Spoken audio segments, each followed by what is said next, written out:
Good morning. Here 3. It's Tuesday the 8th of January and we're going to continue with Charlotte's Web. Today we're reading from page 175 to page 181. So find your page and we'll get started. Chapter 17. Uncle. When they pulled into the fairgrounds they could hear music and see the Ferris wheel turning in the sky. They could smell the dust of the racetrack where the sprinkling cart had moistened it. And they could smell hamburgers frying and see balloons aloft. They could hear sheep blatting in their pens. An enormous voice over the loudspeaker said, "Attention please. Will the owner of a Pontiac car, license number H2439, please move your car away from the fireworks shed?" "Can I have some money?" asked Fern. "Can I too?" asked Avery. "I'm going to win a doll by spinning a wheel, and it will stop at the right number," said Fern. "I'm going to steer a jet plane and make it bump into another one." "Can I have a balloon?" asked Fern. "Can I have a frozen custard and a cheeseburger and some raspberry soda pop?" asked Avery. "You children be quiet till we get the pig unloaded," said Mrs. Arable. "Let the children go off by themselves," suggested Mr. Arable. "The fair only comes once a year." Mr. Arable gave Fern 2 quarters and 2 dimes. He gave Avery 5 dimes and 4 nickels. "Now run along," he said, "and remember the money has to last all day. Don't spend it in the first few minutes, and be back here at the truck at noontime so we can all have lunch together. And don't eat a lot of stuff that's going to make you sick to your stomachs." "And if you go in those swings," said Mrs. Arable, "you hang on tight. You hang on very tight, hear me?" "And don't get lost," said Mrs. Duckerman, "and don't get dirty. Don't get overheated," said their mother. "Watch out for pickpockets," cautioned their father. "And don't cross the racetrack when the horses are coming," cried Mrs. Duckerman. The children grabbed each other by the hand and danced off in the direction of the merry-go-round, towards the wonderful music and the wonderful adventure and the wonderful excitement, into the wonderful midway where there would be no parents to guard them and guide them, and where they could be happy and free to do as they pleased. Mrs. Arable stood quietly and watched them go. Then she sighed.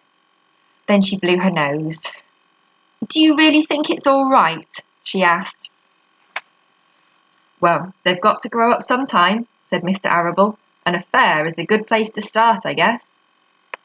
While Wilbur was being unloaded and taken out of his crate and into his new pig pen, crowds gathered to watch. They stared at the sign, "Zuckerman's Famous Pig." Wilbur stared back and tried to look extra good. He was pleased with his new home. The pen was grassy and it was shaded from the sun by a shed roof. Charlotte, watching her chance, scrambled out of the crate and climbed a post to the underside of the roof. Nobody noticed her.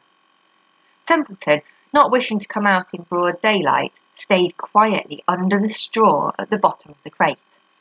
Mr. Duckerman poured some skim milk into Wilbur's trough, pitched clean straw into his pen, and then he and Mrs. Duckerman and the Arables walked away towards the cattle barn to look at purebred cows and to see the sights.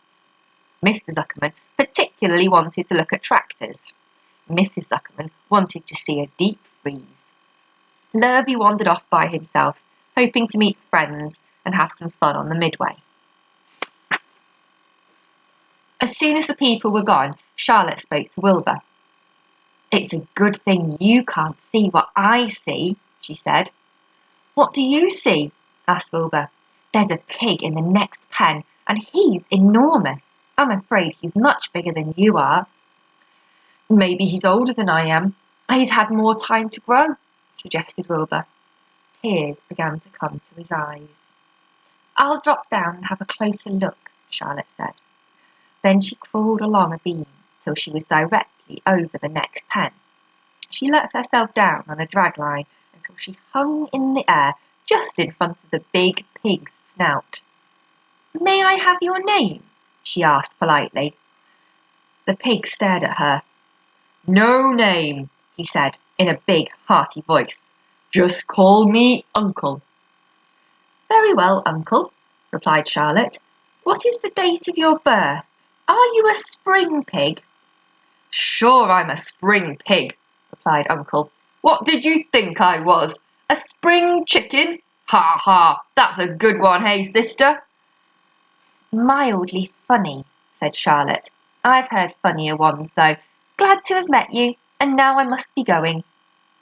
She ascended slowly and returned to Wilbur's pen.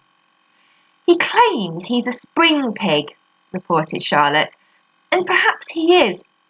One thing is certain, he has the most unattractive personality. He is far too familiar, too noisy, and he cracks weak jokes. Also, he's not anywhere near as clean as you are, nor as pleasant. I took quite a dislike to him in our brief interview. He's going to be a hard pig to beat, though, Wilbur, on account of his size and weight. But with me helping you, it can be done. And we'll stop there for today and look at some questions. Here are your questions for today.